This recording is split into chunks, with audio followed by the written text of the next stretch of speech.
ప్రేమకి ఎగెయిన్స్ట్ కాదండి మేము. ప్రేమించవలసిన వయస్సు వేరే. ఏ వయసు అంటారు?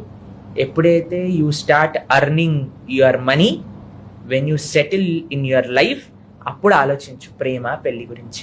ఓకే. అమ్మా నాన్నలు డబ్బులు తీసుకొని ప్రేమ పెళ్లి గురించి ఆలోచించాల్సిన సమయం కాదండి. మీకు ఒక విషయం చెప్తాను, ఎందుకు నేను ఇంత స్ట్రిక్ట్ గా దీని గురించి మాట్లాడుతున్నానంటే, ఒకసారి నాకు ఫోన్ వచ్చింది. ఫోన్ చేసి నేను సూసైడ్ చేసుకుంటున్నాను సాయంత్రం అన్నారు. ఎందుకు చేసుకుంటున్నావు అన్నా. నా గర్ల్ ఫ్రెండ్ తో బ్రేకప్ అయిపోయింది అని అన్నారు.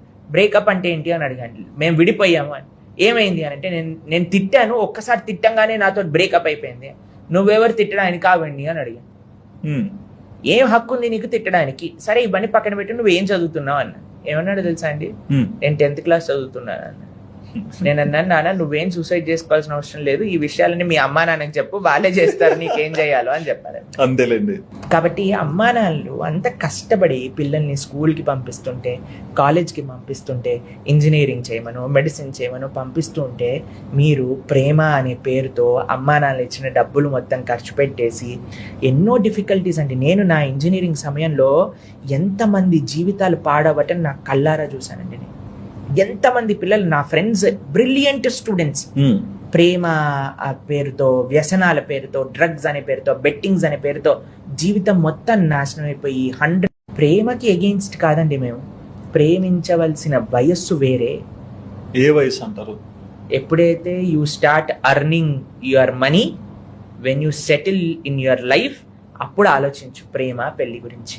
ఓకే. అమ్మా నాన్నలు డబ్బులు తీసుకొని ప్రేమ పెళ్లి గురించి ఆలోచించాల్సిన సమయం కాదండి. మీకు ఒక విషయం చెప్తాను, ఎందుకు నేను ఇంత స్ట్రిక్ట్ గా దీని గురించి మాట్లాడుతున్నానంటే, ఒకసారి నాకు ఫోన్ వచ్చింది. ఫోన్ చేసి నేను సూసైడ్ చేసుకుంటున్నాను సాయంత్రం అన్నారు. ఎందుకు చేసుకుంటున్నావు అన్నా. నా గర్ల్ ఫ్రెండ్ తో బ్రేకప్ అయిపోయింది అని అన్నారు. బ్రేకప్ అంటే ఏంటి అని అడిగాను. మేము విడిపోయాము అని. ఏమైంది అని అంటే, నేను తిట్టాను, ఒక్కసారి తిట్టంగానే నాతో బ్రేకప్ అయిపోయింది. నువ్వెవరు తిట్టడానికి కావండి అని అడిగాను. ఏం హక్కు ఉంది నీకు తిట్టడానికి? సరే ఇవన్నీ పక్కన పెట్టి నువ్వు ఏం చదువుతున్నావు అన్న. ఏమన్నాడు తెలుసా అండి, నేను 10th క్లాస్ చదువుతున్నాను అన్న. నేను అన్నాను, నాన్న నువ్వేం సూసైడ్ చేసుకోవాల్సిన అవసరం లేదు, ఈ విషయాలని మీ అమ్మా నాన్నకి చెప్పు, వాళ్ళే చేస్తారు నీకేం చేయాలో అని చెప్పారు. అంతేలేండి. కాబట్టి అమ్మా నాన్నలు అంత కష్టపడి పిల్లల్ని స్కూల్కి పంపిస్తుంటే, కాలేజ్కి పంపిస్తుంటే, ఇంజనీరింగ్ చేయమను, మెడిసిన్ చేయమను పంపిస్తూ ఉంటే, మీరు ప్రేమ అనే పేరుతో అమ్మా నాన్నలు ఇచ్చిన డబ్బులు మొత్తం ఖర్చు పెట్టేసి ఎన్నో డిఫికల్టీస్ అండి. నేను నా ఇంజనీరింగ్ సమయంలో ఎంతమంది జీవితాలు పాడవటం నా కళ్ళారా చూశానండి.